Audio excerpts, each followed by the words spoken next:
కోపం తెచ్చుకునే హక్కు ఎవరికైనా ఉండవచ్చు, కాని ఆ కోపంతో క్రూరంగా ప్రవర్తించే హక్కు మాత్రం ఎవరికీ లేదు. మీకు నచ్చిన పనిని మీరు బాగానే చేస్తారు, కాని ప్రతి పనిని మీకు నచ్చేట్లు చేయడమే విజయరహస్యం. ఏ పని అల్పం కాదు.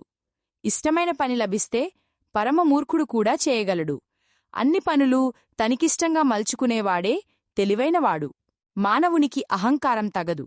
ఈ దుర్గుణాన్ని విడిచి వినయమనే సుగుణ సంపదను పెంచుకోవడం మేలు కలిగిస్తుంది. వినయం మనిషికి భూషణం వంటిది. నిన్ను నువ్వు బలహీనుడిగా భావించుకోవడమే అన్నిటికన్నా మహాపాపం. ఒక్క క్షణం సహనం కొండంత ప్రమాదాన్ని దూరం చేస్తే, ఒక్క క్షణం అసహనం మొత్తం జీవితాన్నే నాశనం చేస్తుంది. రోజా పుష్పం కింద ముళ్ళున్నాయని దిగులు వద్దు, ముళ్లపై పూలు వికసించాయని తెలుసుకో. అలాగే మనం విజయం సాధించాలంటే కష్టనష్టాలుంటాయి. వాటిని అధిగమిస్తేనే మనం విజయం సాధించగలం. జీవితంలో ధనం పోగొట్టుకుంటే కొంత కోల్పోతాం, కాని వ్యక్తిత్వం కోల్పోతే సర్వస్వం కోల్పోయినట్లే. విజయం కలిగిందని విర్రవీగకు, అపజయం కలిగిందని నిరాశపడకు. విజయమే అంతం కాదు, అపజయం తుది మెట్టు కాదు.